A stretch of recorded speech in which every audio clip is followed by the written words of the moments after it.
ஒருவர் இளைஞராக இருந்தபொழுது நன்றாக கவிதைகள் எழுதுவாராம். இவ்வாறு கவிதை எழுதுவதிலே அவருக்கு விருப்பமும் மகிழ்ச்சியும் இருந்தது. ஒருமுறை அவரது குடும்பத்திலே உறவினர்கள் அனைவரும் கூடியிருக்கும் பொழுது தான் எழுதிய ஒரு கவிதையை எல்லாருக்கும் கேட்கும்படியாக வாசித்து காட்டி கொண்டிருந்தாராம். அப்பொழுது அவரது உறவினர்கள் அந்த கவிதைக்கு செவி சாய்க்காமல் தங்களுக்குள்ளே வேறு எதையோ பேசி கொண்டிருந்தார்கள். அந்த இளைஞருக்கு அது மிகுந்த துக்கத்தை கொடுத்தது. அதோடு கூட அவர் கவிதை எழுதுவதையே விட்டுவிட்டதாகவும் கூறியிருக்கிறார். நாம் எல்லாரிடமும் எல்லா காரியங்களையும் பகிர்ந்து கொள்ள முடியாது.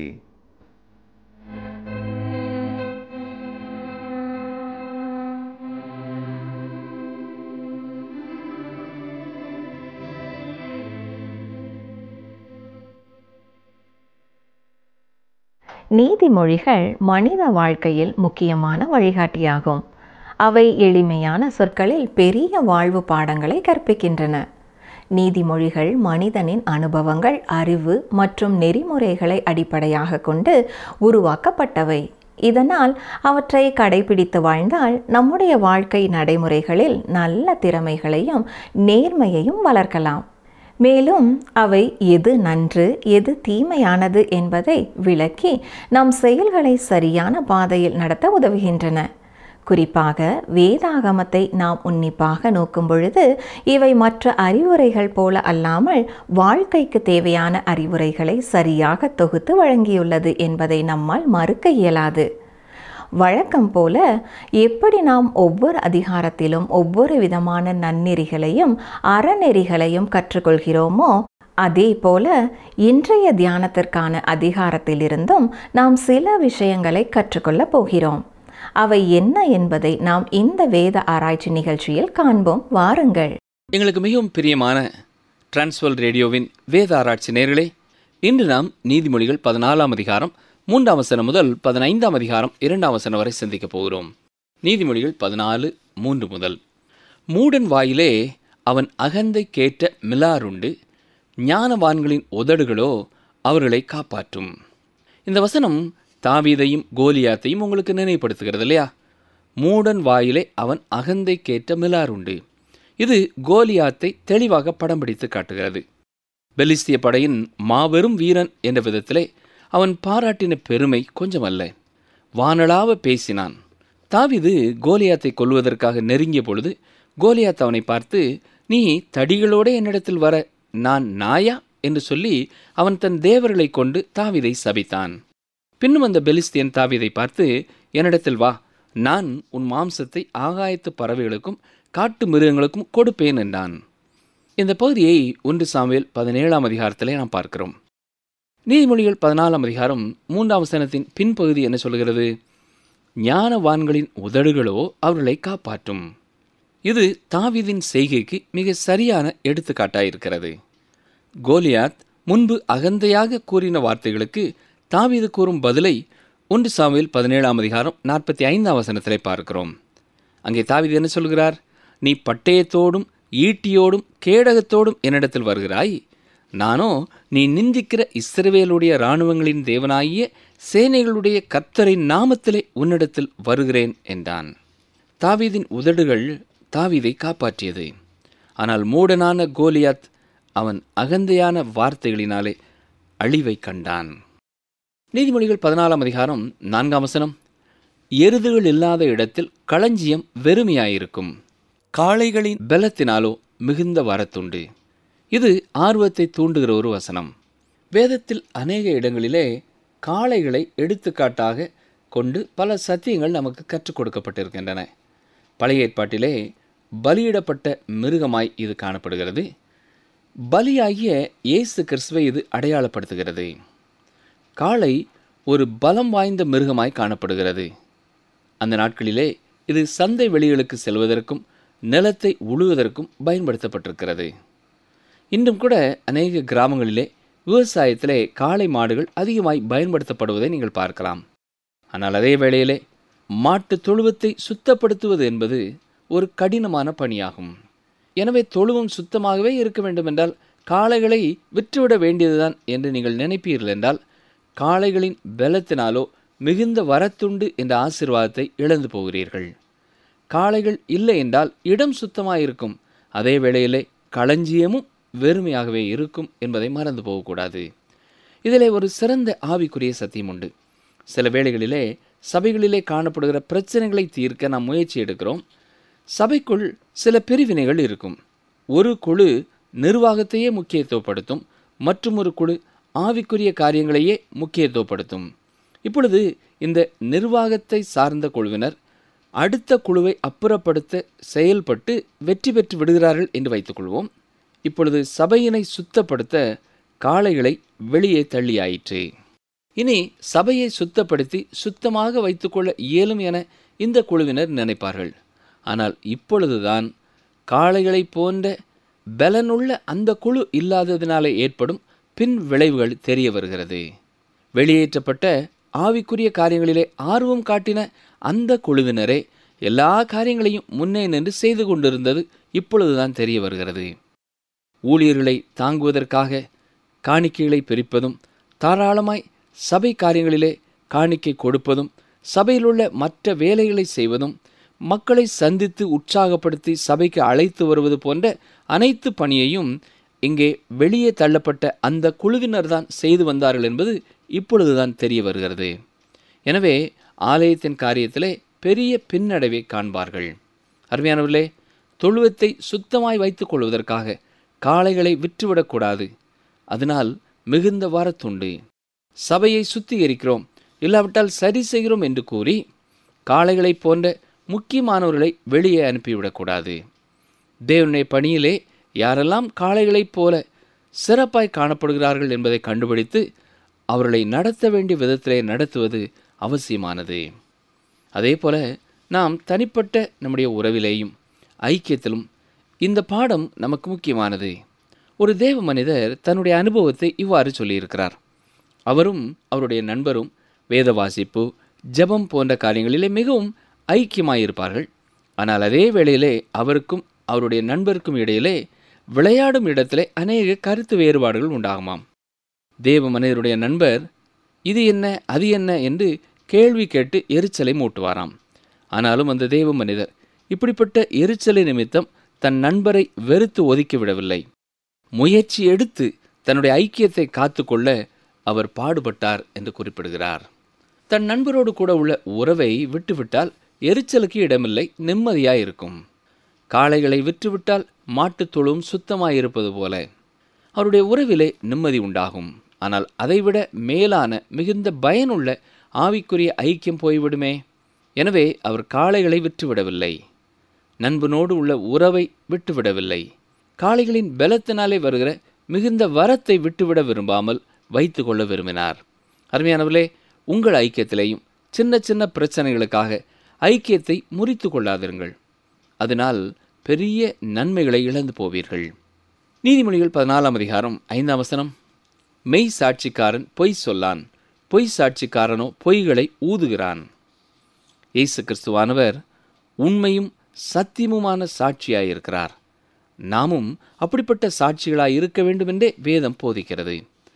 இந்த நாட்களிலே கிறிஸ்துவுக்கு நாம் எப்படி வல்லமையான சாட்சியாக இருக்க முடியும் என்பதை குறித்து அநேக கருத்தரங்குகளும் முகாம்களும் நடத்தப்படுகின்றன. இதையெல்லாம் கற்று வருவது நல்லதுதான். ஆனால் அதே வேளையிலே நாம் நம்முடைய சொந்த வாழ்க்கையிலே சாட்சியாய் விளங்குகிறோமா என்பது மிகவும் முக்கியமானது. நீங்கள் மக்களுக்கு இயேசுவின் சுவிசேஷத்தை சாட்சியாக அறிவிக்கிறீர்கள். ஆனால் அதை எந்த அளவுக்கு உண்மை என்று நம்பி நீங்கள் அதற்கு கீழ்ப்படிந்து நடக்கிறீர்கள்?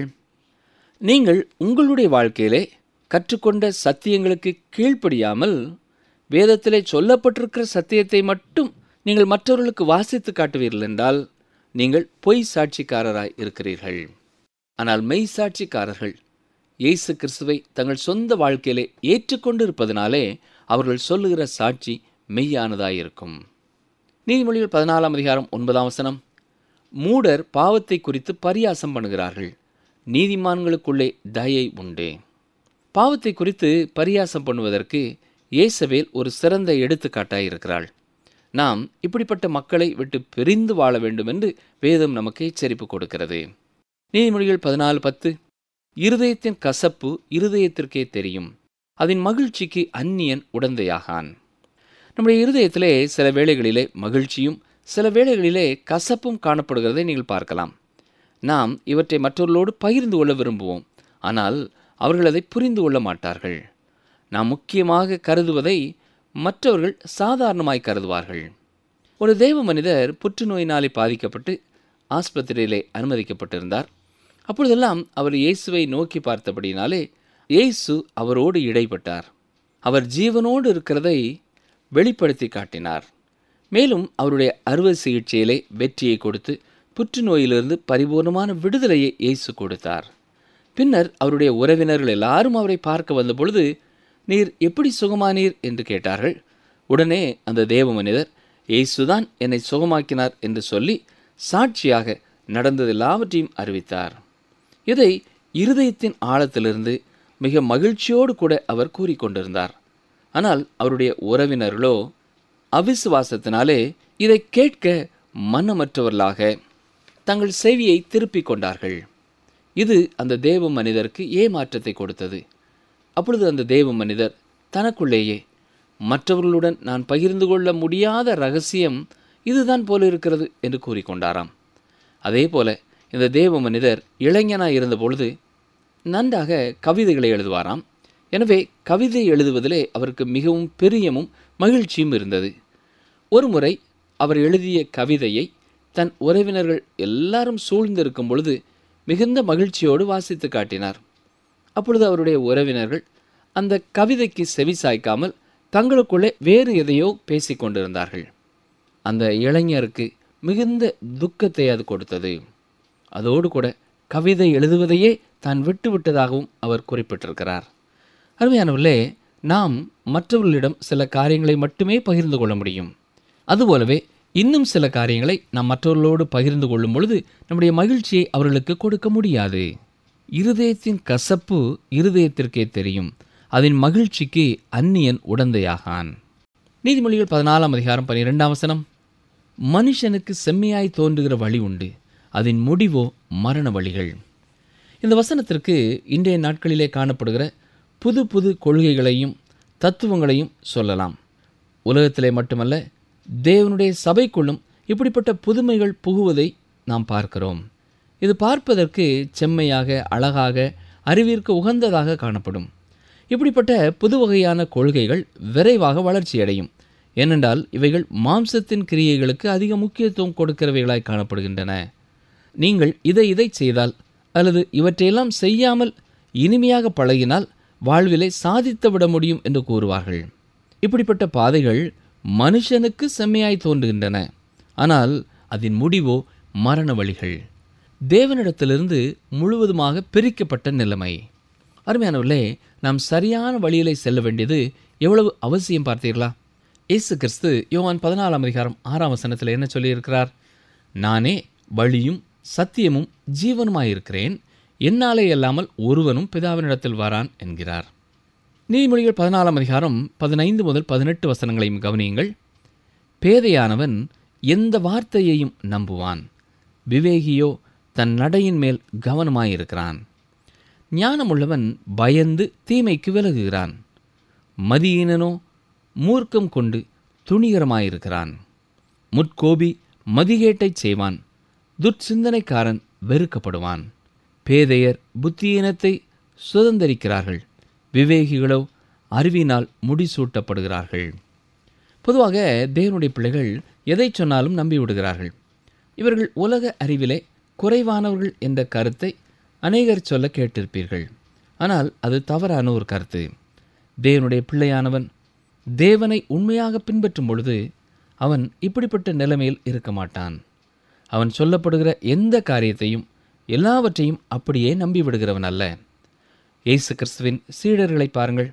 அவர்கள் இயேசுவிடம் அடிக்கடி கேள்வி கேட்டு விபரத்தை அறிந்து கொண்ட பின்னரே அதை நம்பினார்கள். தோமாவை நாம் சந்தேகிக்கும் தோமா என்று சொல்கிறோம். அவர் அடிக்கடி கேள்வி கேட்கிறவர். சீமோன் பேதுருவும் அநேக கேள்விகளை கேட்டதை நாம் வேதத்திலே படிக்கிறோம். ஆண்டவரே, நீர் எங்கே போகிறீர்? நான் இப்பொழுது உமக்கு பின்னே ஏன் வரக்கூடாது என்றெல்லாம் பேதுரு கேட்கிறார். பிலிப்பு ஒரு அமைதியான நபர். ஆனால் அவர் கூட, ஆண்டவரே, பிதாவை எங்களுக்கு காண்பியும், அது எங்களுக்கு போதும் என்கிறார். ஸ்காரியோத் அல்லாத யூதா என்பவன் அவரிடத்திலே, ஆண்டவரே, நீர் உலகத்துக்கு உம்மை வெளிப்படுத்தாமல் எங்களுக்கு வெளிப்படுத்தப் போகிற காரணம் என்ன என்று கேட்கிறார். இங்கே நீதிமொழிகள் 14ஆம் அதிகாரம் 15ஆம் வசனத்திலேயும் தேவன் அதையே வலியுறுத்தி சொல்லுகிறார். பேதையானவனோ எந்த காரியத்தையும் நம்புவான். ஆனால் ஞானவான்கள் அப்படி அல்ல.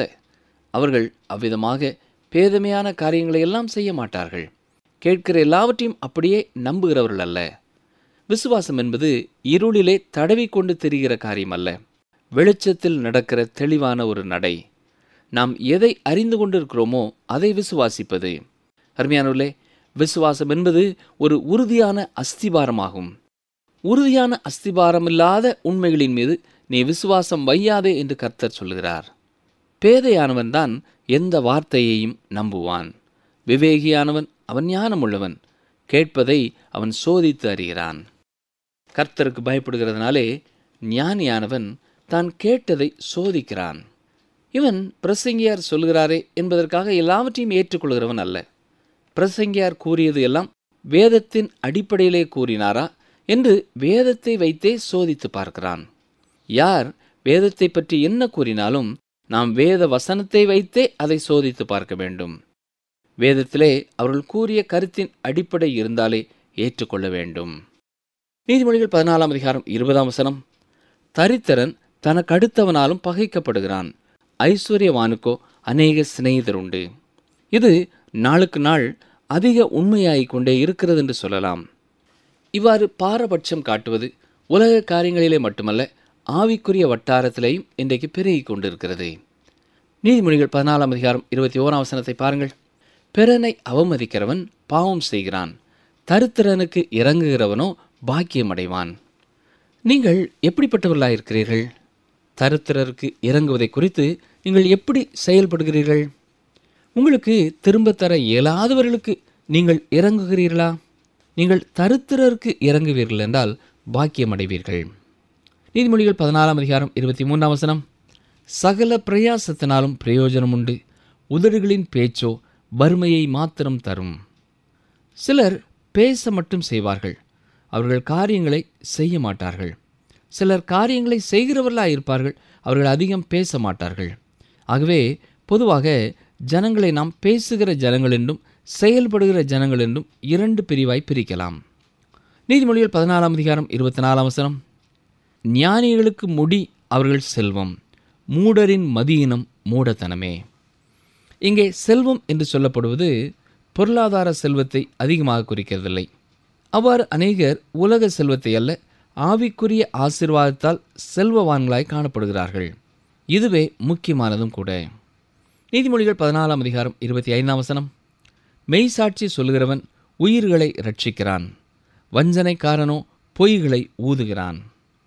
இயேசு கிறிஸ்து இதையே இவ்விதம் கூறியிருக்கிறார். குருடனுக்கு குருடன் வழிகாட்டினால் இருவரும் குழியிலே விழுவார்களே என்றார்.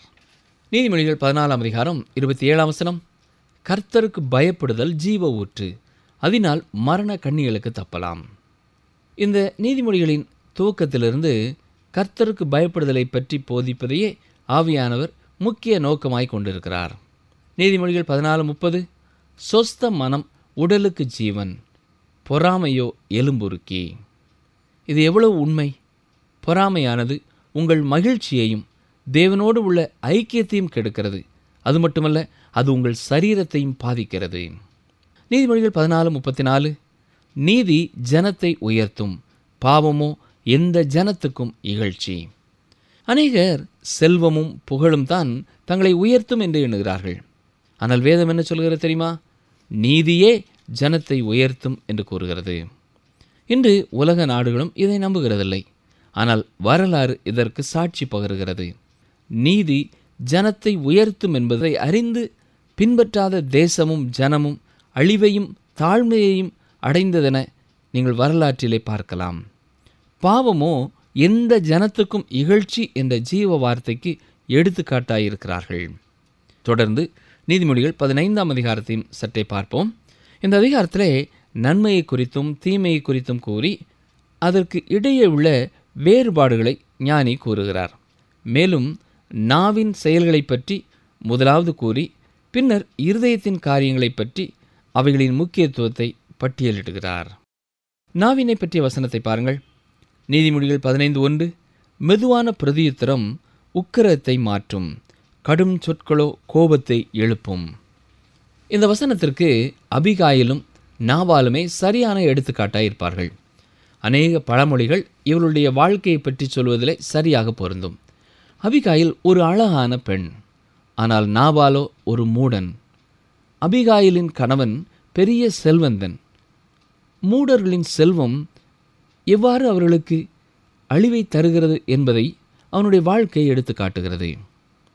ஒரு ஆசிரியர் அழகும் மிருகமும் என்ற தலைப்பிலே ஒரு புத்தகம் எழுதியிருக்கிறார். இதில் அபிகாயில் அழகானவளாயும் மிருகமாக நாபாலும் சித்தரிக்கப்பட்டிருக்கிறார்கள்.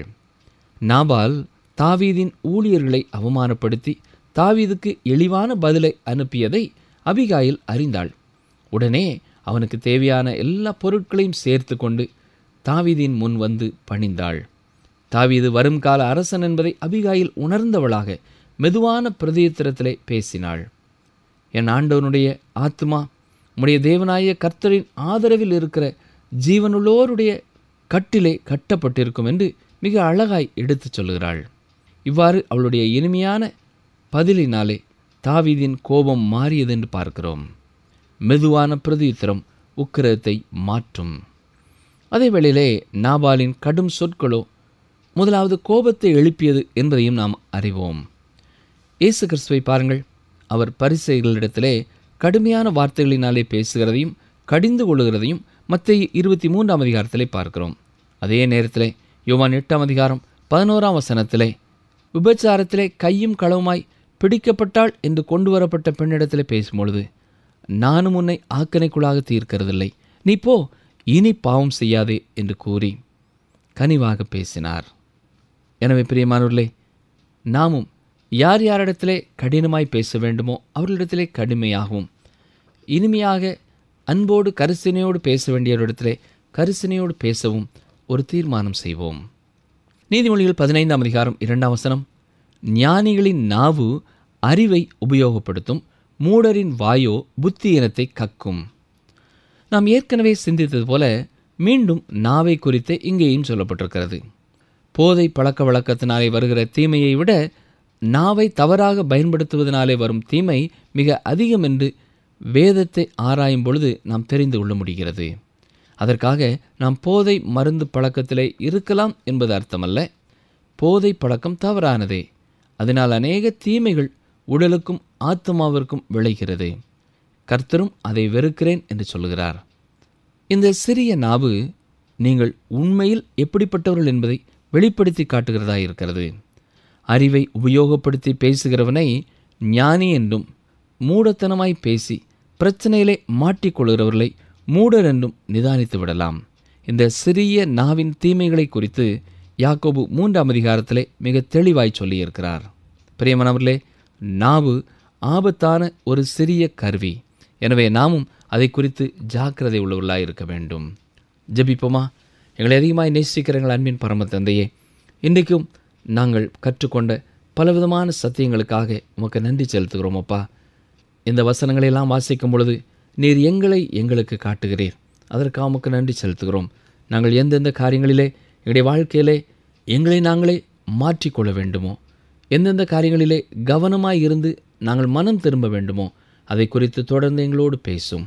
உம்முடைய வசனம் எங்களுடைய கால்களுக்கு தீபமாயும் எங்கள் பாதைக்கு வெளிச்சமாயும் இருக்கட்டும். இயேசு இரட்சகரின் நல்ல நாமத்தினாலே மனத்தாழ்மையோடு ஜெபிக்கிறோம் பிதாவே, ஆமேன். இன்று நீதிமொழியில் நாம் கற்றுக்கொண்ட சில விஷயங்களை இந்த முடிவுரை பகுதியிலேயே பார்த்து விடுவோம். முதலாவதாக, நாம் அகந்தை உள்ளவர்களாக இருக்கக்கூடாது என்பதை நாம் கற்றுக்கொண்டோம். அப்படி இருந்தால் நம்முடைய இதயம் நமக்கு அழிவு உண்டாக்கும்.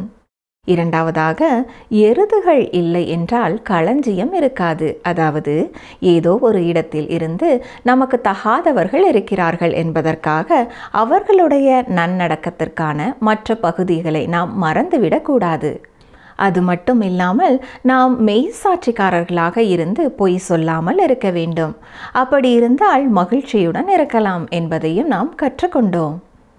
மனித வழிகள் மரண வழிகளாக இருக்கின்றன. இதில் பேதையானவன் எந்த வார்த்தையை சொன்னாலும் நம்புகிறவனாக இருக்கிறான். ஆனால் ஞானியோ அப்படியல்லாமல் கடவுளுக்கு பயந்து தன்னுடைய வாழ்க்கையில் ஜீவ ஊற்றான ஆவியானவரை பெற்றுக்கொள்கிறான். பொறாமையானது ஒரு எலும்புருக்கி. இந்த பொறாமையை கொண்டவர்களாக நாம் வாழ்ந்தோம் என்றால் நம்முடைய வாழ்வு முழுவதுமாக அர்த்தமற்றதாக மாறிவிடும். நாம் மெதுவான பிரதியுத்தரம் கொடுப்பவர்களாக இருக்க வேண்டும். அப்படி இருந்தோம் என்றால் நாம் பலவிதமான சண்டைகளை தவிர்க்க முடியும். நாம் நம் நாவை தவறாக பயன்படுத்துவோம் என்றால் அது போதை பழக்கத்தை விட மிகவும் கொடூரமானது என்ற உண்மையையும் இந்த செய்தியின் மூலம் கேட்டோம். இதை கேட்டவர்களாக மட்டுமல்லாமல் வாழ்க்கையில் செய்கிறவர்களாகவும் மாற முயற்சிப்போம். தேவன் தாமே நம் எல்லாரையும் ஆசிர்வதிப்பாராக. அநாதி தேவனே உனக்கு அடைக்கலம், அவருடைய நித்திய புயங்கள் உனக்கு ஆதாரம். அவர் உனக்கு முன்னின்று சத்துருக்களை துரத்தி அவர்களை அழித்து போடு என்று கட்டளையிடுவார். உபாகமம் 33:27.